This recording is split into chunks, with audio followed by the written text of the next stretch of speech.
Hi, I am Peggy Lotto, from God is Able International Foundation. So, I'd like po to encourage you because since this is your anniversary, well, happy anniversary po sa inyong lahat.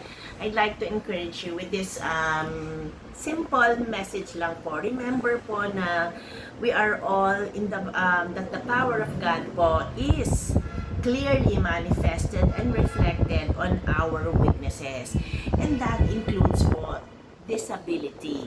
So, kaya po, dahil meron po tayong lahat na paghihirap na dinaranas, so let us keep on trusting, believing, and let us keep on working out our salvation in Christ Jesus. Kasi napaka-importante po na simula po nung tinanggap natin ang ating Panginoon ay siya lamang po ang maging sentro ng ating buhay at maging sentro ng ating pagmamahalan. So, happy anniversary po.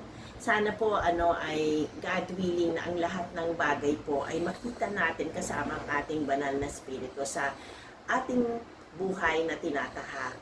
Maraming salamat. Happy anniversary. God bless.